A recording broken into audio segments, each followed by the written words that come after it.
Waziri wa Kilimo Bashe leo amezungumza katika mkutano wa mawaziri wa kilimo wa Afrika kujadili usalama wa chakula, mabadiliko ya tabia nchi na kukuza uzalishaji kwenye sekta ya kilimo. Mkutano huo umefanyika leo tarehe 23 ya mwezi wa pili ya mwaka 2022 Dubai. Wakati wa maonesho ya Dubai Expo ya mwaka 2020, Tanzania ni mojawapo ya nchi 192 zinazoshiriki maonesho hayo.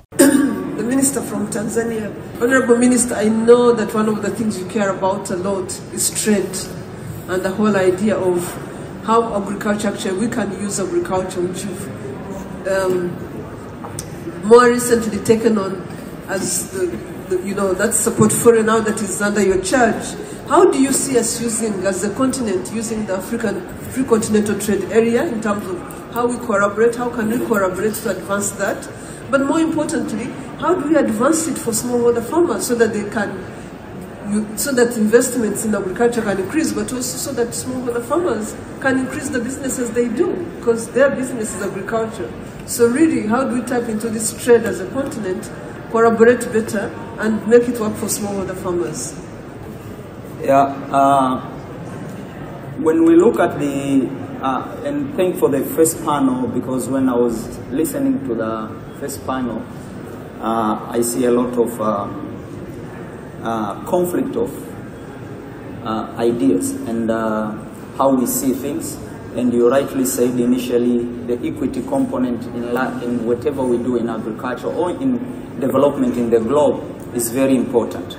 So coming to the smallholder farmers, we call them smallholder farmers.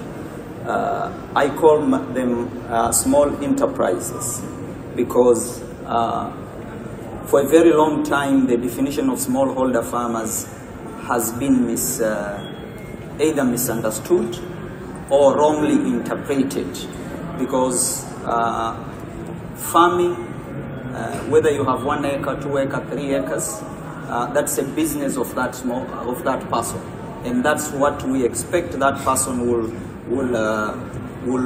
improve his or her life. So Africa has most of the over 40 countries have ratified the African Free Trade Agreement, and Tanzania is one of the countries among those over 40 countries. And I think we were among the last countries to ratify the African Free Trade Agreement. Africa is projected to have 2 billion people in the near future. And Africa is importing almost 30 to 50 billion worth value of food. But cross-border business in Africa is very low. Within Africa, Sub-Sahara is less, maybe 10%. If you compare with other regions like Asia and Europe, whereby Europe is almost 60% of the countries are doing trade. So the sustainability and attracting investment into agricultural sector and making the smallholder farmers benefit from their business, there is no way we can run away from the fact of trading.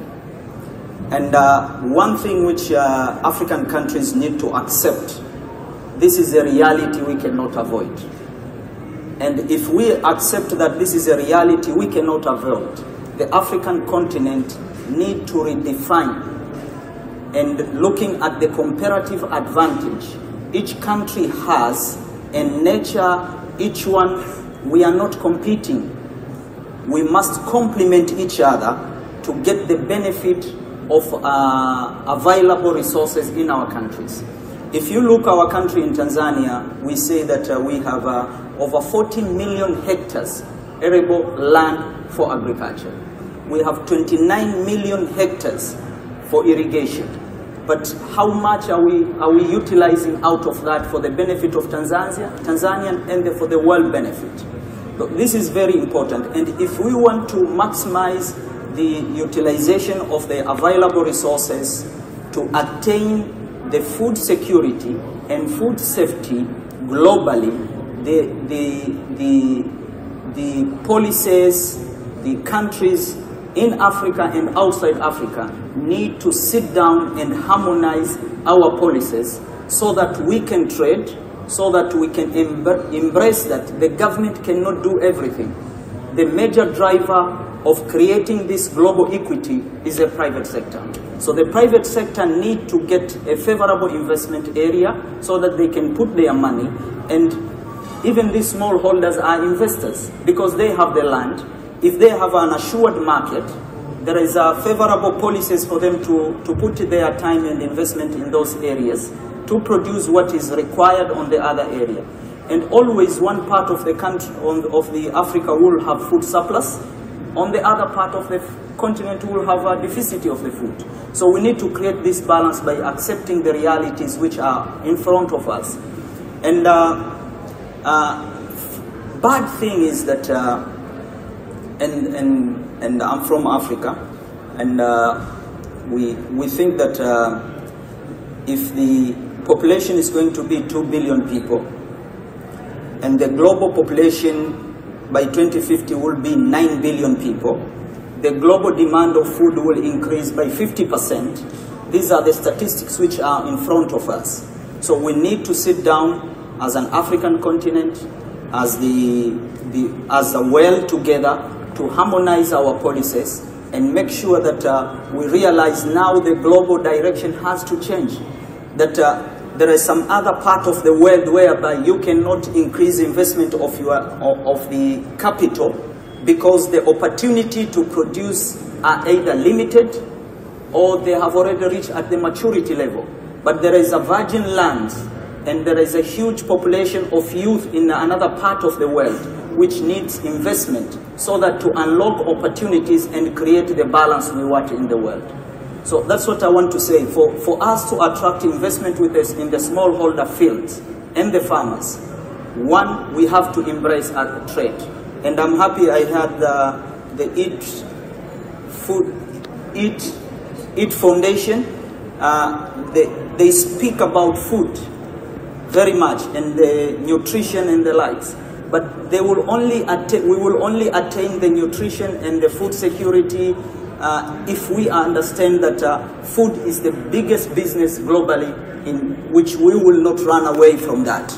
And for us to understand that, we should sit down on the drawing table and talk to the people. I saw Martin and the World Bank people and other big organizations that they should now start looking at the best incentive mechanism to transfer the capital from the matured countries whereby there is no bigger opportunity to increase production, and take those capital to the areas whereby there is a huge potential of maximizing the production of this world and create the global equity of the trade. And that is the only way we can attract investment to the smallholder farmers. Honorable Minister, you know, as Agra, I'm going to come back to you on that. Corruption. It's not every time that we come here and talk about corruption, but I'm really happy to hear you talk about that as something we need to be addressing. Sometimes we come to these meetings and it is considered the elephant in the room. So when we actually address some of these challenges, it's really important. So thank you for bringing that up. Can you please pass the microphone to my colleague from Tanzania? 2 things, your call to action. Thank you, Agnes.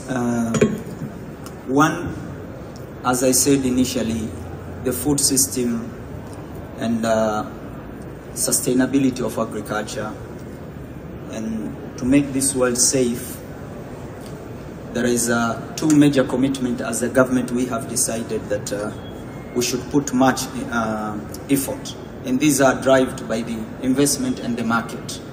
So these 2 variables are the one which all our strategy on food system, they will be surrounded in those areas.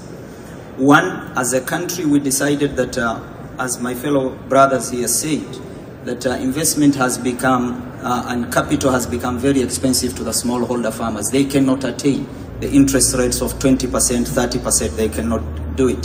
So as a government, what we have decided is to develop some guarantee schemes and reduce the interest rate to single digit, so that the smallholder farmers and people in the value chain, they can access capital at less than 10% interest rate, so that they can invest in long-term investment like irrigations, infrastructure development, storage facility, and the like.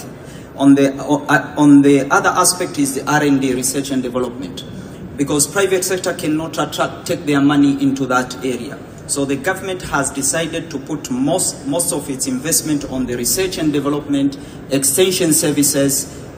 We have like this year we are rolling out a bigger program of doing soil analysis by making sure that the soil analysis equipment are taken to the ward level. We have 12,000 wards in our country, and we make sure that every ward has the equipment to do initial analysis of the soil health, so that to give the farmers necessary information of understanding the status of the health of their soil. And this is a free service given by the government. And the seed multiplication, research and development. But on the market aspect, as we spoke about African trade, free trade and the like, we decided as a government that every year we are almost 25 to 30% food surplus. And this, if it will not go to the market, the smallholder farmers, they will not be having interest on going back to their farms. So as the government, we decided to open up selling centers along our neighbors. And I thank very much, I've seen my brother in Uganda here. He has been one of my biggest off-taker of rice for this year. And we import shortage of the sugar from Uganda, and there is a free movement of goods and services. We put up facilities in South Sudan, and we put up some facility on other part of the world, so that to attract the trade and make sure that that trade attract investment, and the government will put much investment on irrigation as a way to make sure farmers get the access to the market and produce, and develop a scheme of one farmer, 4 crops, so that we can allow the farmers have the liquidity throughout the year. So that is the strategy we are building around the food system, on what the private sector will put in and what the government will put in together to attain the objective we want to attain. So I'm hearing your biggest call is public-private investments and partnerships. So we will watch that space, Minister.